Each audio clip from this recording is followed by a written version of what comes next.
here. Also behind the laptop here, we've got a newest member of the team, Brandon, and he will be joining us for some of the discussion later on. So just while everybody's tuning in, I'll let Christine give a brief introduction as to the system here and how you can ask questions and the translate function. Okay, so welcome again, everybody. I'm so happy to have you join us.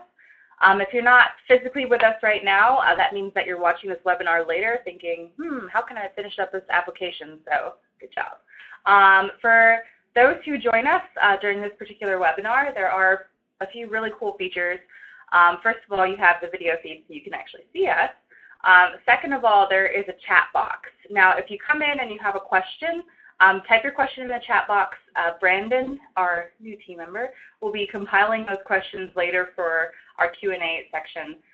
If you feel more comfortable asking a question in your native language, there is this wonderful translate feature where you can actually type and have it translated live. So that's really helpful for us so that we can communicate with you the best to our abilities. And then, of course, we also have the presentation, which will be on the right-hand side of your screen. So welcome. Perfect. So once again, we are the AAAS TechEye team. If you do send an email to either tech-eye@gisnet.org or the AAAS.org email address, you will get a response from one of us. So we are an automated system. So by all means, if you do have any questions, by all means, just email us and we will get started on this session. So this session is basically how to complete your application. We've done 2 previous webinars, really kind of what is TechEye and why you should apply. And then the second one we did was really on how to make your video.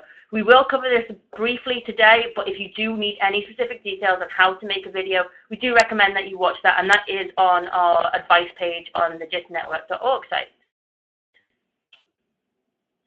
Wonderful. So kind of what we're going to go over today to give you an idea. First of all, we're going to kind of remind you and bring you back up to speed on what the application process and the overview actually looks like. Then we'll go into more broadly the TechEye timeline of our particular competition, what that looks like going forward. And then we're going to go into some of the specifics on what should be included in your application and your video advice. So this will be, your personal details, what your executive summary should include, what your supplemental documents should include if you choose to use that, and then what you should include in your video. And there we are, we're back. And then finally, we're going to kind of finish up with some of our final advice from lessons learned that we've both had over the past, and some Q&A. So we're going to kind of use this as an opportunity to field some of the general questions that we've been getting through the emails and then also here on the live chat to kind of, because a lot of people have similar questions, a lot of people run into similar hurdles sometimes, and so we want to make sure that we really are giving you all the tools that you need to be successful in this competition. So yeah, before we go any further, as you saw, the webcam did cut out for a moment. So if you do have any issues with either losing us on the webcam or you can't hear us, by all means, just mention that in the chat box and we will try and fix it. We understand that technology doesn't always work. So when we do get to talking about the video, we can definitely help you there. Okay, so a quick overview of your application again. This is just a brief overview of what we're really looking for.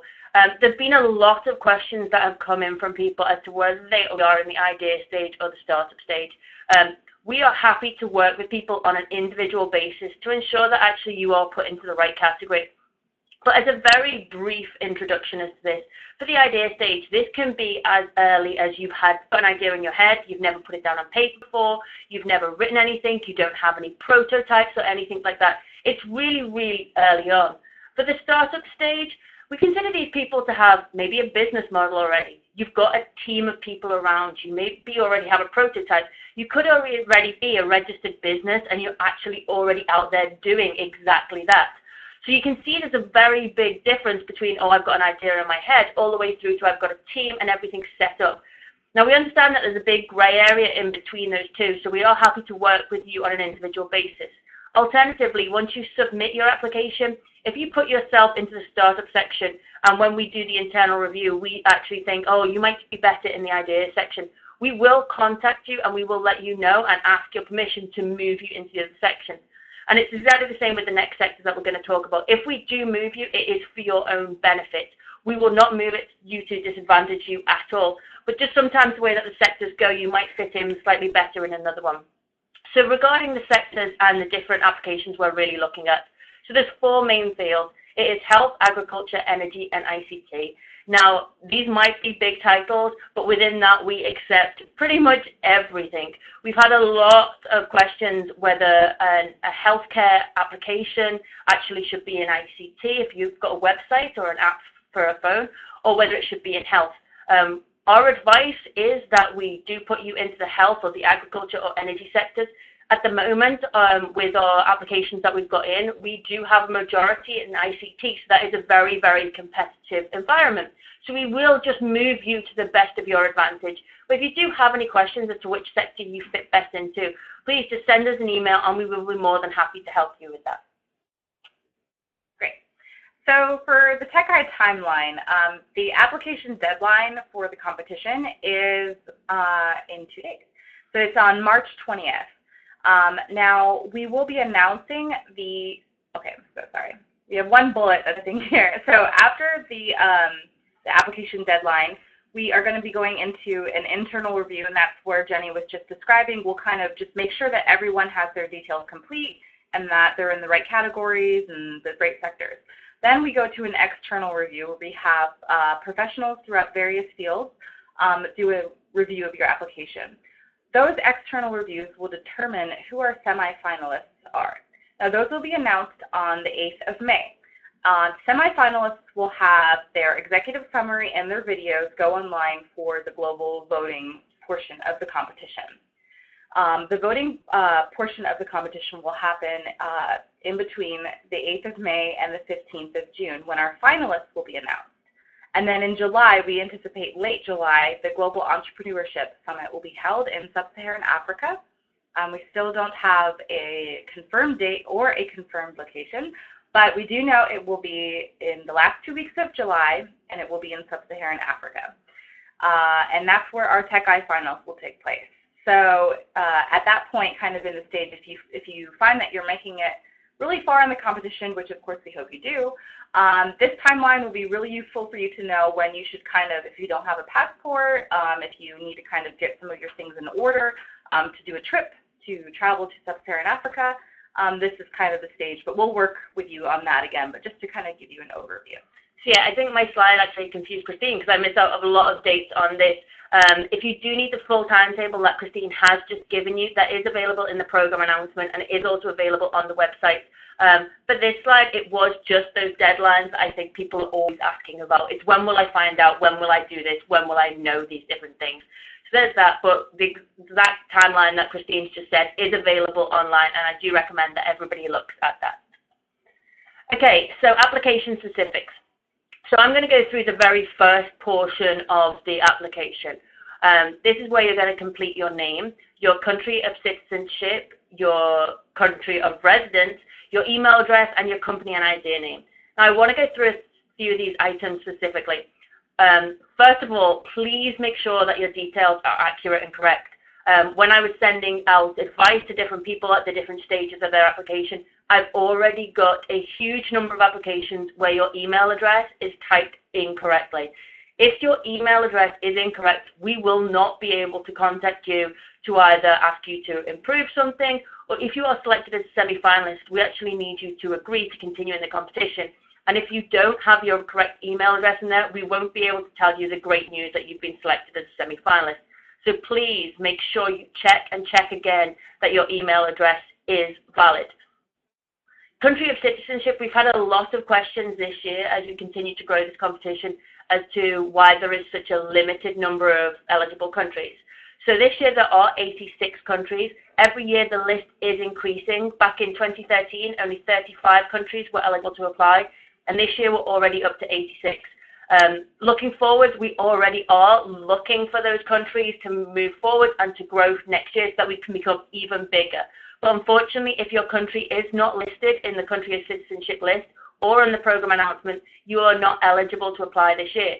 Now, that doesn't mean that it's all over, because you can definitely go onto GIST Network, you can set up your profile there, and you will have access to mentors and investors and different kind of tech connects and training things like this video here, where you will be able to get involved. Also, by staying involved, you'll get to know when it opens up to your country and when there's boot camps in your country and everything else. So definitely get involved in the network, and that's the best way for you to know when you are actually eligible to apply. So this year we basically added a new section, if you did apply in the past 2 years, for the company name and the idea name. The reason why we did this is because for a lot of startups, they may have 5 different ideas, all with different names. And we wanted to make sure that we were getting the right message out there when especially we are advertising you in the voting phase. So if you are at the very beginning and you only have an idea name or you only have anything else, just put both the same thing in both of those boxes. These boxes are just basically to help companies, for example, like Apple. So if your company was Apple and your idea was your iPad, then that's separate. It's very, very different from the iPod. So it's one of those that really just make sure, if you have any confusion with that, by all means email us, but it's okay to put the same name in both those boxes, and only one of them is required.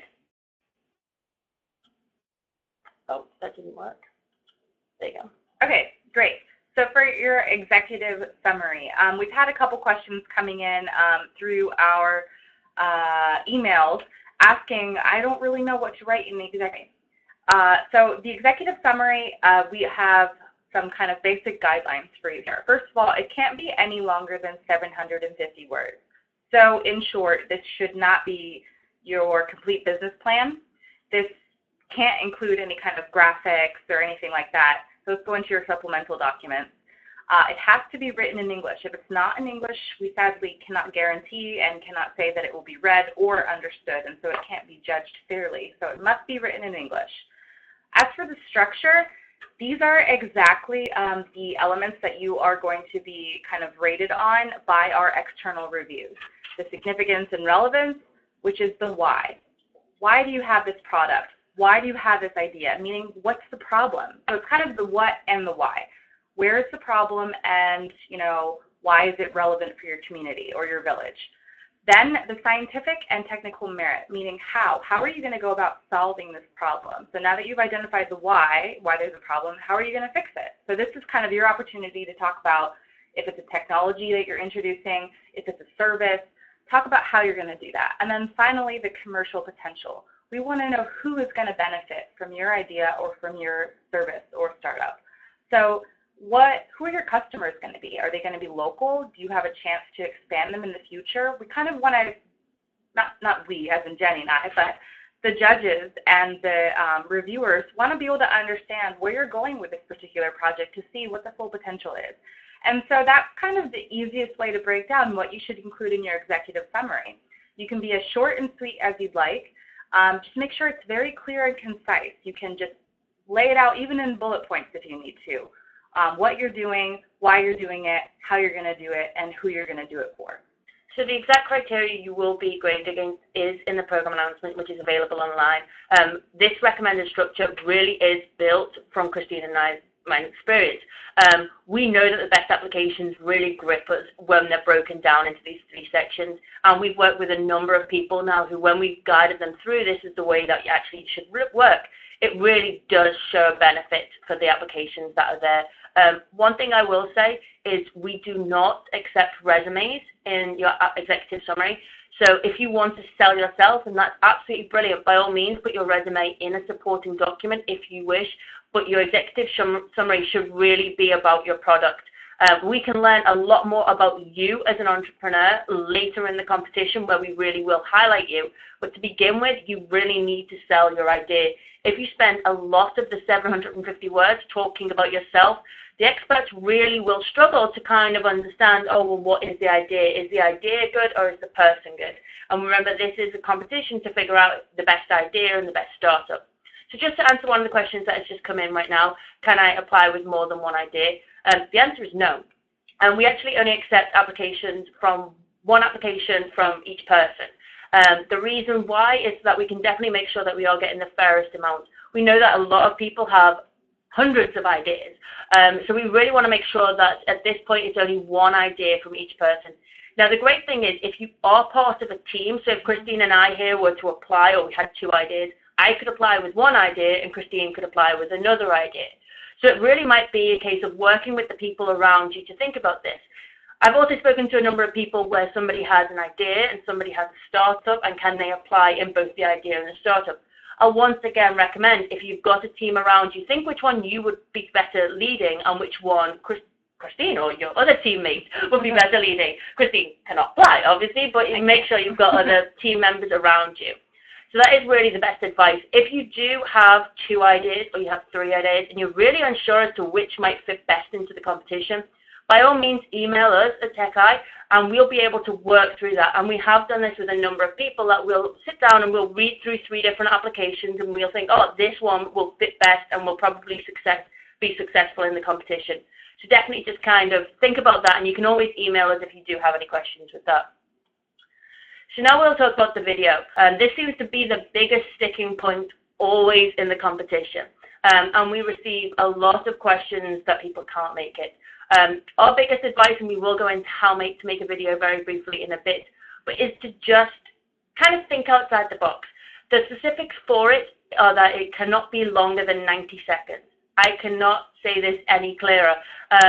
The experts will only review the first 90 seconds of that video, and if you are selected as a semi-finalist, once you do get to the public voting stage, I will cut your video at 90 seconds. Just to make sure that we can work with you right now to edit your video to make sure that it works best at 90 seconds. Once you reach the semi-finalist stage, because that video will have already been reviewed, I will cut it. There won't be any fancy editing. It will be very abrupt. So really make sure that you've got everything you need to say. Oh, hang on. Please make sure that you've got everything that you need to say into that first 90 seconds. Next point is that your video must be in English or have English subtitles. Now this is really, really important. A lot of people at the moment are submitting with music in the background, written English, which is absolutely fine. But if there are any spoken words especially, they have to be in English or with English subtitles. I know that Brandon's been going through a lot of the submitted applications already and working with a number of people to really make sure that we've got this kind of squared away. So if you do submit early, you will get the extra advice from our team here to really make sure that we have got this done. Conversely, or actually kind of in tandem with that, if you have a lot of people like on your team and you all want to be in the video together, which is great, make sure it's clear, whoever is speaking, that the camera can see that person, and so it'll be easy for the audience to understand. So if you have a lot of people, let's say, and you have some kind of marketplace app, so you're walking through your village's local marketplace, there's a lot of hustle and bustle. You want to make sure that it's at the same time easy to understand what you're saying and that there's not too much distraction. So yeah, that's another good point. So our next bit of advice, we've had a lot of people saying 90 seconds isn't enough. We consider this to be your commercial on TV. Christine will always talk about the elevator. You get into an elevator with an investor and you've got to get to the 6th floor. And you've only got a very, very short window to get your idea across. If you were to start talking about yourself and talking about your family, then before you know it, your 90 seconds is gone. So our advice is to really focus on the purpose. Really focus on what your product is. Get the message out there. We've also created a number of links for the finalists last year, their videos, so you can definitely take a look at that. And our advice really is to watch the webinar from 2 weeks ago on how to make a video. And we do show you a number of examples on really how to focus on the purpose of your idea. Also, be creative. We see a lot of videos here, and definitely when you go to the public voting portion, people will have seen a lot of videos. So really make yours different. Think about whether you want to use animations. Think about whether you want to do anything else. We're not saying it has to be fancy, but providing you are creative with your ideas and you're expressive, right, then that's perfect. Obviously, we're sitting here. We don't have fancy fireworks flying behind, but we have put a few posters up behind. We are clearly energetic and passionate about this. So that kind of works, and just be really creative with what you've got to work with. And as Christine said, think about the people who are around you. Think about the noise that's being created. And also with graphics and animations, we'll talk about that and different ways that you can make your video in a second. So our recommendation for kind of if you've just read that slide and you're like, okay, but what should I put in my video? Well, this slide is for you. Our recommendations are pretty simple and interesting. You think about your video coming on the screen. We want to know initially who you are and tell us about, what your idea or your startup company is. So just a general, quick introduction. Then you can address the problem. Tell us the background, why you're, okay, let's say you have a product that's going to solve a problem. Why is there this problem? What are the local issues in your community, in your country, or in your region? So give us a little bit of background information so we can better understand the value behind your product. Tell us your solution, which is your product. This is the moment to sell your idea, really how you're going to remove that issue by, implementing your service or your product. And then close. Leave your lasting mark. Now, this is important because some people we've seen in the past will have this great video, and then it just kind of ends, and you're wondering, wait, what was the name of that company again? That's the last thing you want any of your clients or your investors to be left with that question. You want them to know at the end, just put your logo or your name again on your video, tell us again who you are, and leave a lasting mark. So finishing with a strong finish is so important, and it's valuable for you going forward in the future as well. And just want to reiterate that you will be judged on the content of your video and not the quality. So if you don't have, like fighter jets coming through your video and like spaceship behind you, it's not a problem, and maybe it's not a good idea. But really, we're listening to you. We're listening to you talk about the local issues and challenges that you're facing, and how you, as an innovator and an entrepreneur, you want to address those issues. So it's so important to really understand that it's the content of what you're saying and not the quality of your video. So if you're making your video with a cell phone, if you're using a friend's camera and it's not like high quality, high definition, it's not a problem. And if you watch that webinar from 2 weeks ago, as Jenny just said, you can kind of see that, we did show all of the videos that we showed were from our finalists, and they were all winners who came to TechEye. Now, the quality of those videos really varied because they came from very diverse backgrounds. They came from different corners of the world, and so they had different resources available to them. So use what you have available to you, and try your hardest, and we know that you'll be successful. So. Yes, and definitely leave that the closing remark is really, as Christine said, so important. And you'll see from the webinar that we did on how to make a video that we had very different ways of closing. With David Gluckman's video, he closed with his company logo. With Dilmurad's video, he closed by thanking everybody for their time and wishing everybody good luck. This is really your opportunity, especially if you're in the idea stage, to get your personality across as well.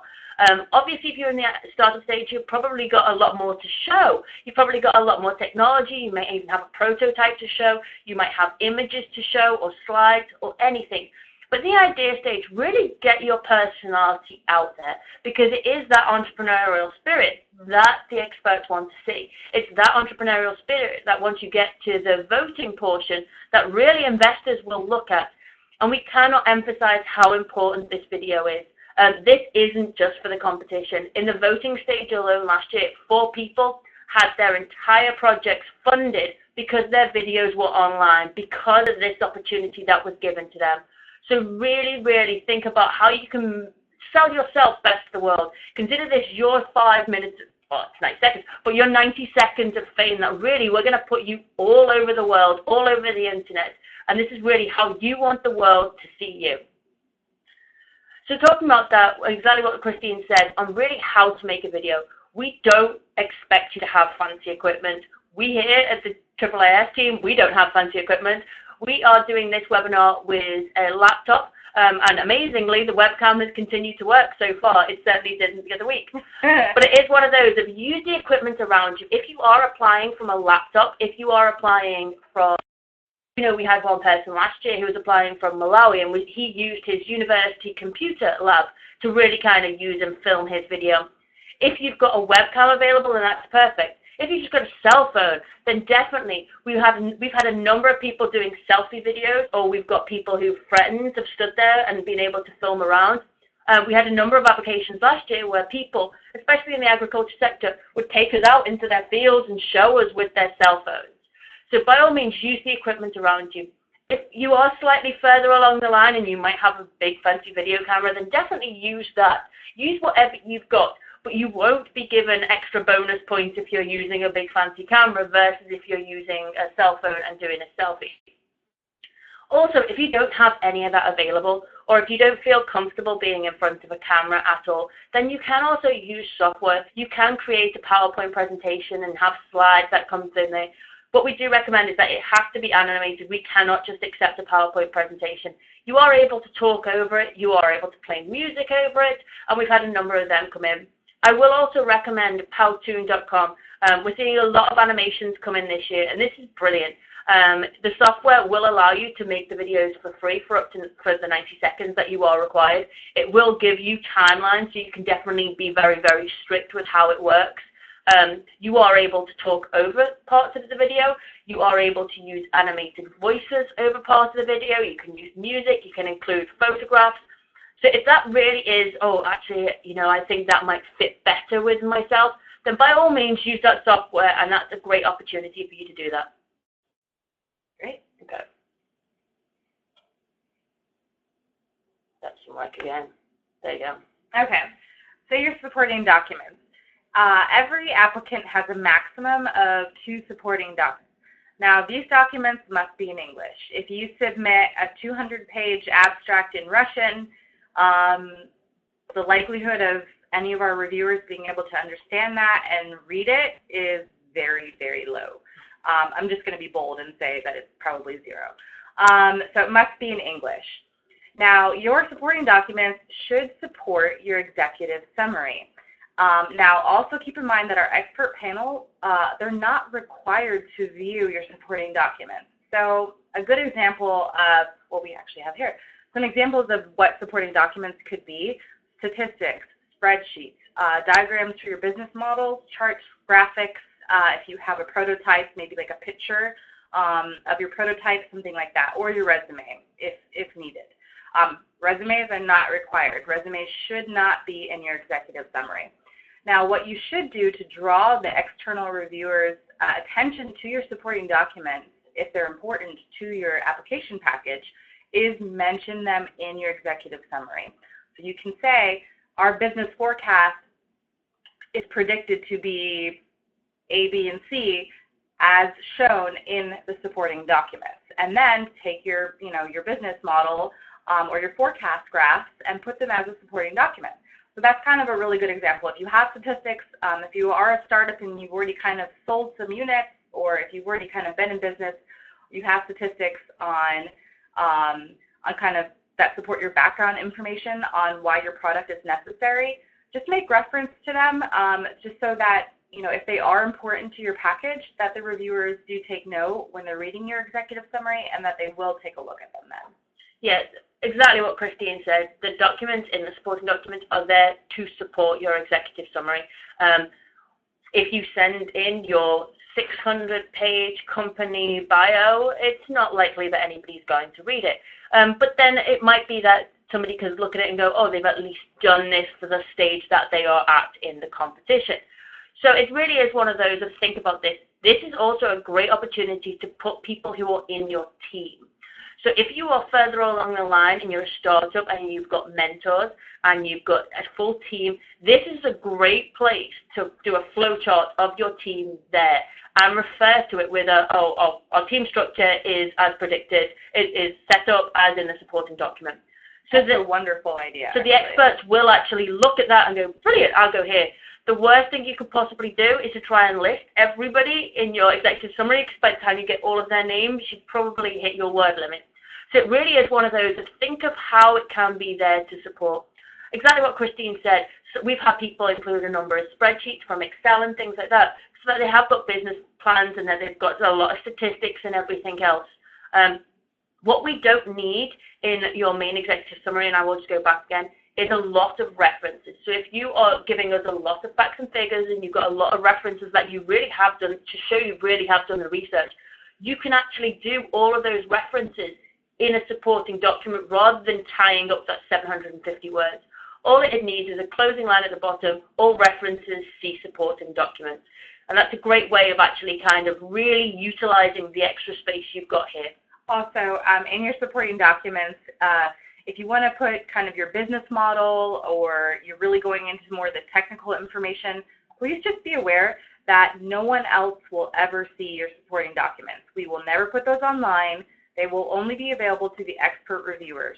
So whereas, if you make it as a semifinalist to the global voting stage, your executive summary and your video will be available online. Your business model and any kind of proprietary information that you might have included in your prototype images and things like that, those won't be included unless you choose to show them in your video. So it will all be in strict confidence, and you don't have to worry about anyone in the wrong place getting their hands on your information. That's a great point. And if you do have any questions to do with intellectual property, please feel free to email us. The terms and conditions and the rules and everything are in the program announcement in the very back pages. We did also go into this in detail in the last webinar to do with videos and everything else. But if you do have any information which is not yet trademarked and you're worried somebody else might take it, work with us, and we will definitely be happy to work with you on a one-on-one basis to try and figure out exactly what you should include, what you probably should keep to yourself.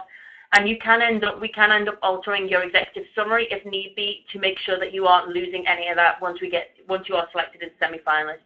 So before we move on to the next slide, I'll just make sure that we answer this question about somebody apply if they live in a country listed but has citizenship age 6. Providing you live in a country which is not the United States, you can apply. So if you are a citizen of Yemen but you live in the UK, you are eligible to apply.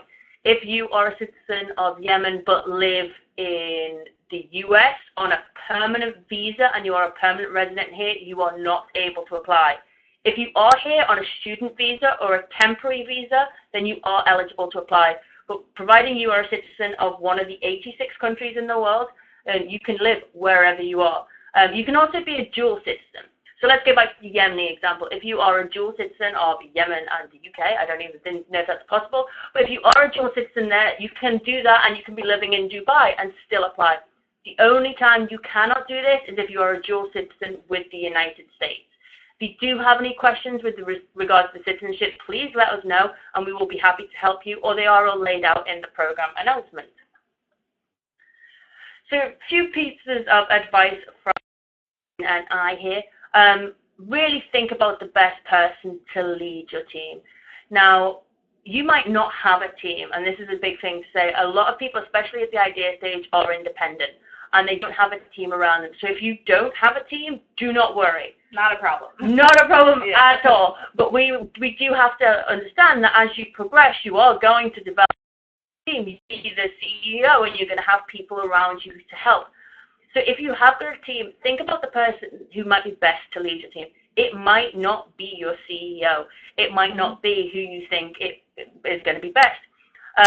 Also within your team, not everybody has to be eligible in your team to apply. So for example, if you are part of a team and everybody is 65 and you are 20, then you are still eligible to apply, even though everybody else in your team is ineligible due to age. So really think about that. But you have to be the person who comes to the competition, and you can't be one of your 65-year-old team members. That's the only caveat. And that is it. When we talk about leading your team, what that means is that is a person who completes the application, that is the person who will be the semi-finalist, and that is the person who, if selected as a finalist, will come to the finals in Sub-Saharan Africa. We cannot make this any clearer. We understand that some things may happen and that person might not be able to attend, but then we work with them on a very unique and one-on-one basis. The person who applies should be and is required to be the person who is at the finals. So really think about the best person of your team.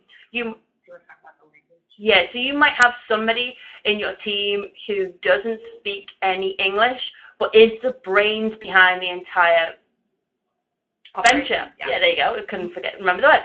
But they will not be the best person to lead this. When you do get to the very final, there is a 5-minute pitch. Now, this is in front of people. It is in front of the world, and it is required to be in English. There's no way we can get around this at all.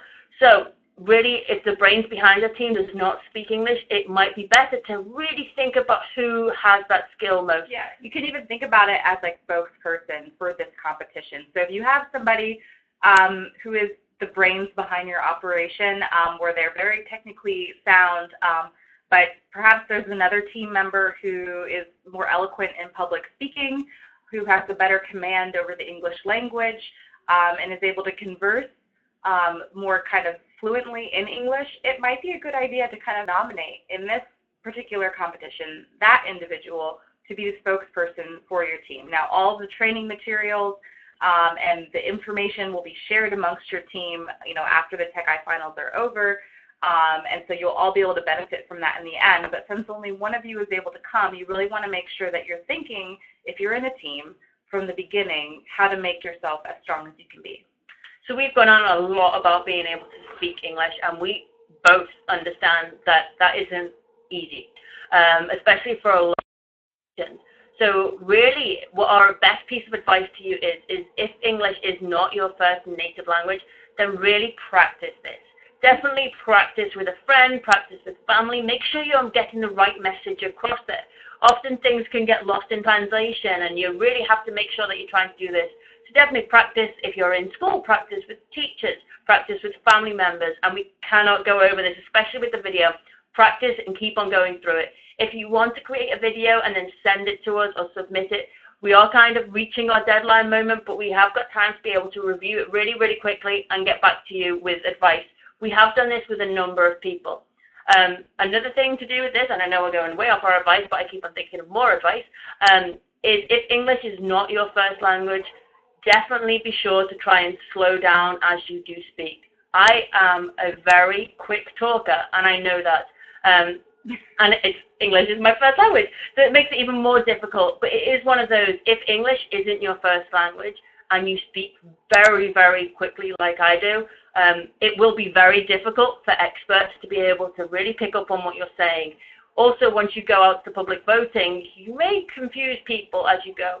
So really think about slowing it down. Think about maybe setting a scene, relaxing into it a little bit so that you're not as nervous as possible. And also, film it a few times, and you might be able to then pick the best one for you. Practice it with your family and friends and ask them, which video do I look the best in? Do I sound the best in? And people will really gather around to support you. But don't think of English as an impediment to you applying. We want to see your applications. I feel like we've kind of been like, English, English, English, but that's only because we want to make sure that you can reach as many people in your global audience as possible. And since the competition's primary in English, we are trying to set you up for, success. We want to make sure your application isn't cut at the first round, and we do really want you to progress.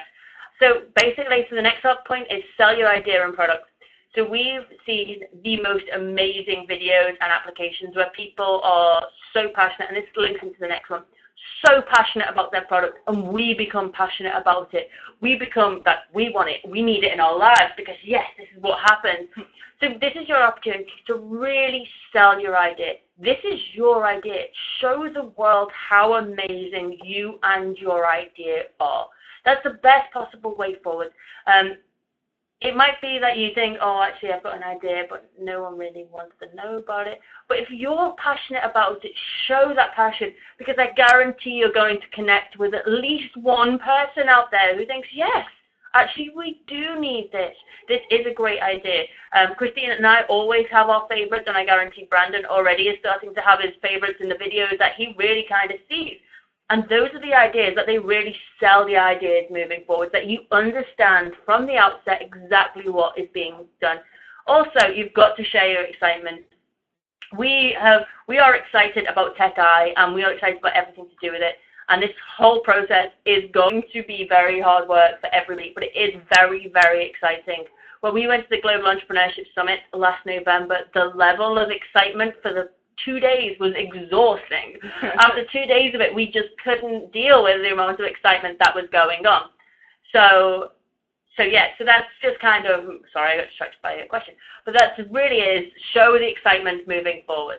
Once again, don't worry about your video quality. It is the content that is important, and I will recommend everybody, if you do have any questions, to refer to the previous webinar about that. And think outside the box with the application. You might think that, oh, well, everyone's already done this before, or everyone's already done this, but I really think my idea might impact. So think about selling it to us in a way that makes sense, in a way that you understand and that we will understand as well. And also review everything before submission. I cannot express enough the importance of especially checking your email address. Yeah. We will check your name and everything else, and we will check everything that way. But if you do not confirm your email address is correct, we have no way of working on that. If we see something that's like Christine@gmailx.com, we'll think, oh, well, obviously it's gmail.com. But if you don't make a typo there and you make a typo in your name or something like that, there's no way for us to know. And sadly, we'll have a lot of trouble communicating with you unless you reach out to us. So please double, triple, quadruple check your email addresses. So just to answer Grace's question quickly, there is an automatic email that is sent out once you hit the submit button. If you haven't received it, then send us an email and we will be able to go into the system and check to confirm that it definitely has been submitted. If you have hit submit and you have not received an email, it might be that your email address was typed in incorrectly. So we can definitely go in there and make sure that the system is working and that your application has definitely been submitted. So by all means, if you do hit submit and you don't see anything come in and it hasn't gone into junk mail or anything else, please let us know and we will check the system to definitely make sure it is there. Great. So what are your next steps? So we want to see your applications. Please log on to justnetwork.org/apply and submit your application. If you have an application that's open and you've kind of been tinkering on, should I apply, should I not apply, innovation, entrepreneurship is all about calculated risks. There is no risk in you applying right now. You got to try. You got to, be an advocate for yourself and really push yourself as a business person. So even if you come from a very small village in a remote community, you are at no disadvantage. So please, we want to see your applications to apply for TechEye this year. And on that, the odds are really actually heavily in your favor in this competition. This isn't a huge competition with millions of applications. This is not a lottery. Not by any long shot is it a lottery. The application numbers are low because there is a certain level that is required from you. So even if you are able to complete your application, then the odds really are in your favor, especially, I will emphasize this, especially in the sectors of agriculture, energy, and health. Those applications at the moment, they are low in numbers, so if you are applying, there is a great chance that you will be selected as a semi-finalist. Yeah, and we also have a huge push for women entrepreneurs and innovators to empower yourselves, empower your communities, and apply. So that's another huge push we're having. So yeah, we had 65 semi-finalists last year. Of that 65, we selected 30. So the odds really were there, almost 50%, 30 finalists. Of the 30 finalists we took to Morocco, 14 people walked away with cash prizes. Everybody got mentorship. Everybody got training that was involved. So really, the odds are there. So as Christine said, there is nothing to stop you from applying. Entrepreneurship is a whole risk-based business, and we are certainly learning this with working with you all. But this is a risk that really we are here to help you and help you work through. And just one quick thing while I'm interrupting Christine before she carries on with her list. If you do contact us at AAAS team here, we will offer you our advice. We are not eligible to judge. We cannot push your application through. We cannot reject your application. We are here to offer you personal advice to make sure that you have the best application possible. We are here to help you the entire way through the competition, actually, at different stage of mentorship that you require. At this very beginning stage, we're helping people build business models and helping them figure out how to make a video and everything else that comes along with that, or how to get their ideas from their head onto paper. We'll then be there to help you through the real commercialization push and how to really market yourself during the voting stage.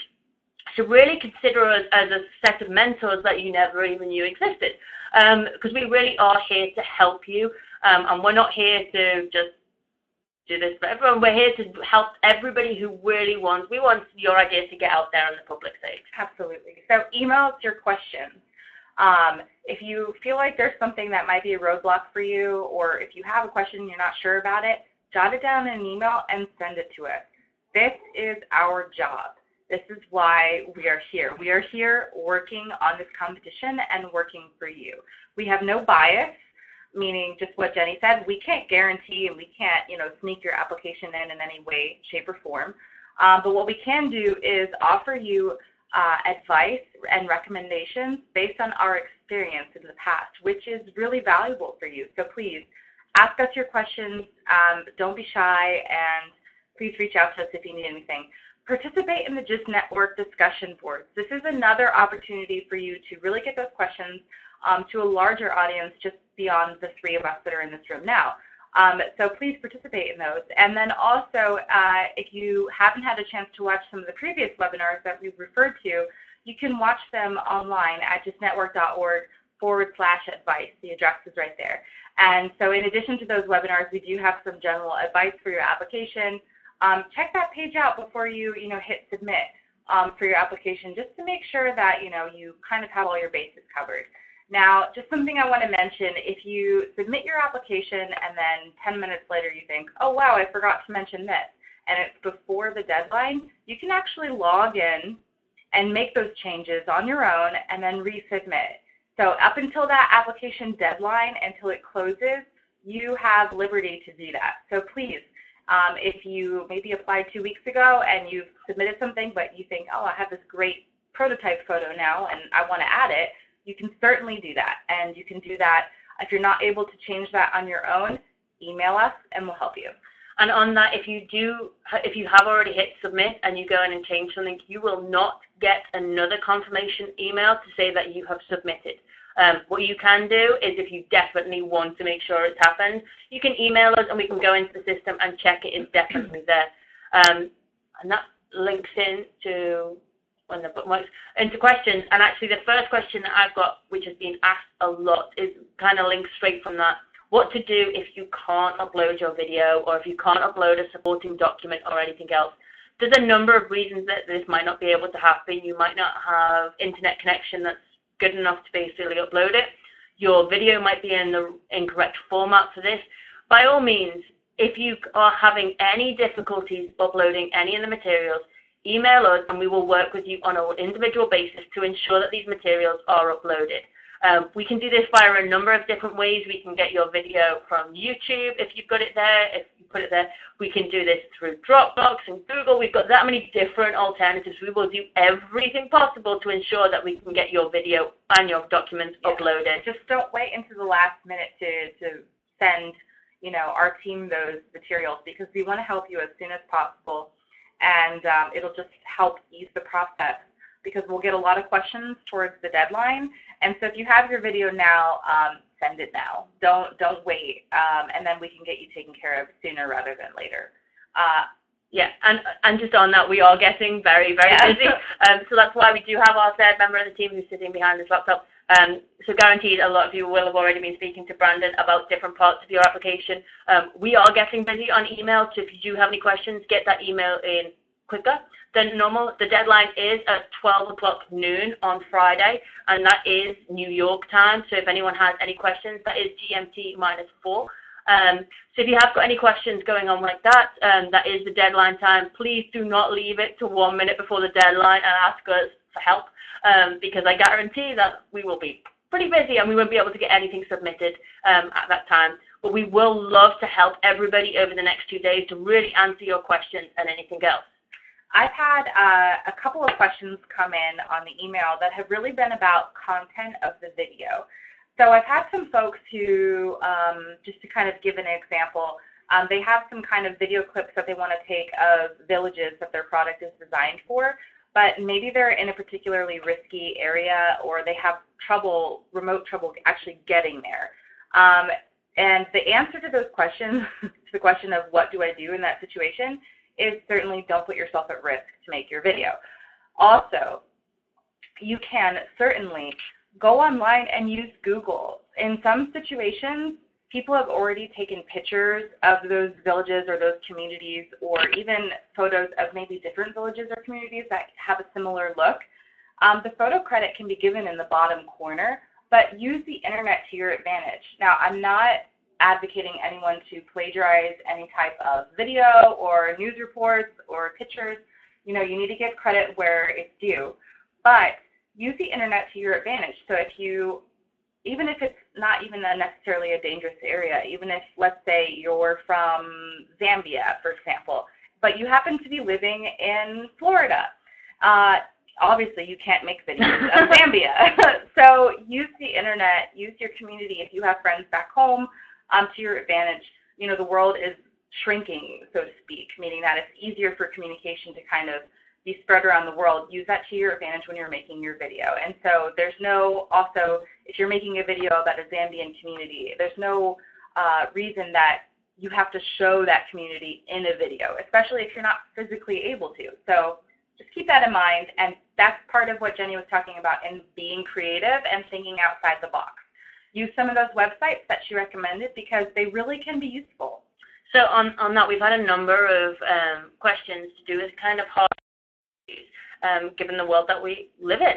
And it really is, think about the content of your video.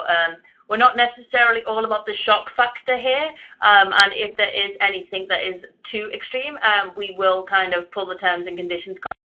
Everything is in there. So maybe if you especially, we've had applications to do with different Ebola things or anything else, and you don't want to be out there filming specific people, or there's other things that have gone on, and you don't want to be filming these people and victimizing these people and putting these people online.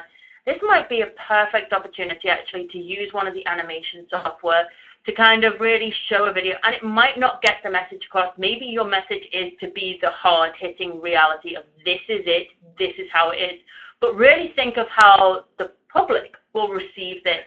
Yeah. Is it one of those that will be received in a good context, or will it be so shocking that unfortunately actually we can't put this online? That reminds me of a video that we had last year actually, and it was about this really awesome new surgical technique that was being developed. Now, Jenny and I were sitting in a room doing an internal review of the videos, and I'm a little bit squeamish, meaning I'm kind of afraid of the sight of blood. And the video itself, when we read the executive summary, it looked really great, it was awesome. We turned the video on, and it was just a surgery. And I'm not a doctor, and so for me, that was a little like, now, you might have doctors reviewing your application, and they might, they definitely understand the surgery techniques better than I do. But when it goes to the global voting stage, there was no talking, there was no explaining, there were no words about what was happening. It was just needles and open flesh. And so I'm just saying that, that's an example of a really good idea, a really good startup company, and these techniques that are being developed, but maybe not being best executed in a video. So this is, you can use a video to show what you want, but enhance it with more information besides, just a still shot of something that could look shocking. Yeah, I think exactly that idea. I remember sitting there with Christine, and we went back to back 3 videos of surgery, and there wasn't any commentary, and it was some of it was pretty hard to watch, and I've been and seen through a lot, but it really was one of those moments of think about the best way that you can get your message across. Show the clip of the surgery, show a picture of the surgery, but maybe give a bit more of an explanation as to what's happening, or a commentary, or type some text into a screen so that we really can understand what is going on. For us, it felt like we were a bird's eye watching into a window of a surgery. For Christine, after 3 videos like that, it was too much. I took a break. So it was one of the, I really, really do think about the content. So Brandon, have you got any questions over there? Oh, I did. Okay. Can I still be doing research? Okay, this is the question. I'm just going to take it. We're just going to do this. Yeah, you should still do your research. So let's say that you submit your idea. This sounds like you might be at the idea stage. And, by all means, don't stop there. Submit your idea and continue working. You still need to be doing research to kind of develop and become more sophisticated. That will only make you stronger if and when you progress to the semifinals and ultimately to the finals. So as an entrepreneur and an innovator, you should never stop learning. This is something that, Jenny and I and Brandon, we do Every day. I want to learn something new every day. Don't limit yourself. If your idea evolves and becomes more sophisticated or even changes a little bit, that's okay. But please don't stop your research. Don't stop your professional development. Once you hit that submit button, this is the starting point.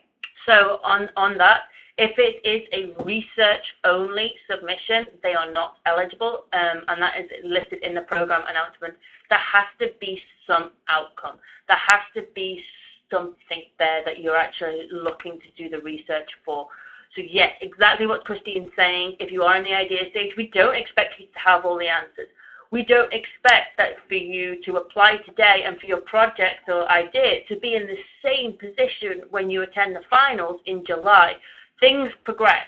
Work still continues to happen. If you do have any questions because you are strictly a scientist doing research in a laboratory, please contact us and we'll be happy to work with you. We had a number of finalists last year who, especially in the healthcare, were working on probiotics for lactose intolerance, or we had detection kits for red tide. Now, they were doing a lot of research to develop these things, but the things were there. There was a probiotic, there was a detection kit, so we are definitely happy to work with you, but if it is strictly, I'm an astrophysicist, if it was strictly me looking at the stars and analyzing spectrum because that's what I wanted to do, then that's not going to be funded. But if you have got any questions, then by all means contact us and we will be happy to do that. The next one I see here, do I have to start my business right after the final? No. You can start your business whenever you choose to because you're an entrepreneur and you're your own boss. We actually have some folks who went to the finals and changed their business ideas afterwards because they got there, they received the mentorship, and they realized maybe this idea isn't the best idea for my market. We had one who changed it during the final. Yeah, and so as an entrepreneur and as an innovator, things are constantly evolving and changing and progressing, and we understand that.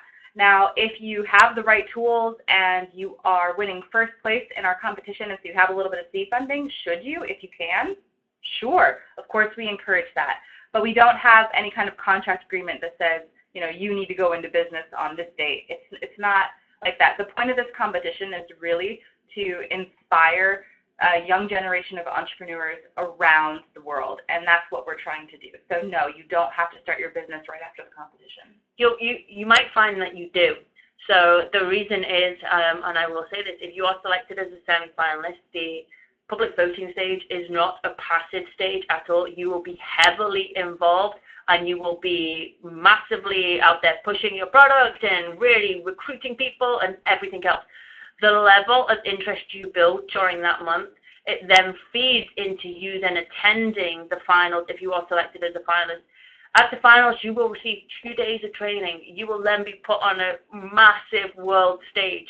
You will have access to mentors and investors. You will meet people you never expected to meet. So it's really one of those that you will be at the height of your publicity. You will be at the height moment, especially if you're in the idea stage. You will not have experienced anything like this. So you might think, I'm going to keep on going. A lot of people who kept on going. We, especially for 2 people from our idea stage, they went into, well, it was 3 actually, went into mass production a week after the finals.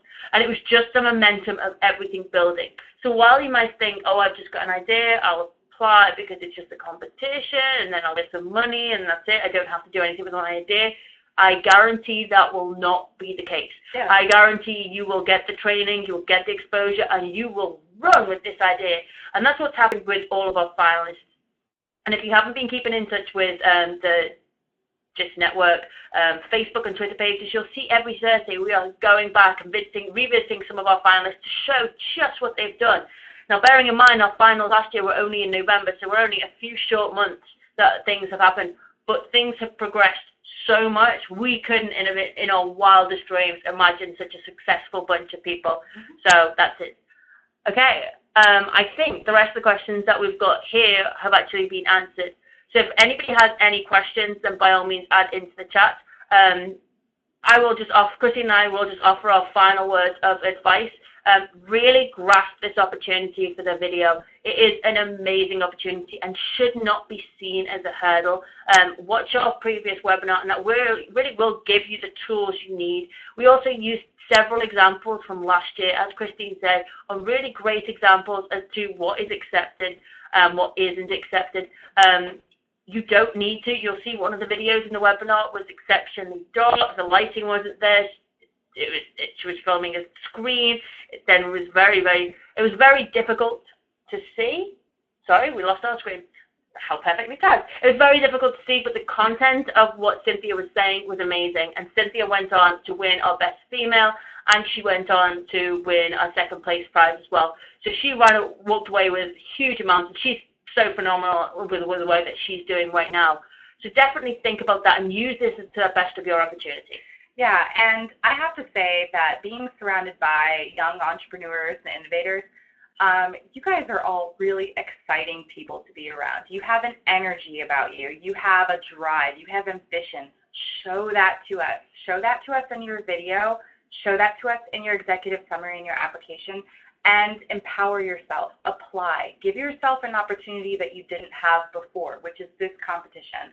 So we can't encourage you enough to use the tools that are out there for you to help you succeed, and this is one of them. So we want to see your application. We want to help you succeed. We want to meet you in Sub-Saharan Africa in July, and we want you to be a part of this experience. So please hit that submit button. Make sure your email address is correct, and hold on for the ride, because it's going to be such an exciting year for you. And if you have got any questions, by all means, email us in the next 2 days, and we will get back to you as soon as possible. I know Brandon's email box is probably already filling up right now. So by all means, send us the emails, and we will get back to you. I've not got anything else. No, so just a big thank you. Yeah. Thank you so much for your time today. And if you do have any questions, visit the web address that's on the screen right now and our email address, and we will be happy to help. Yeah. Thanks. Sounds great. Bye.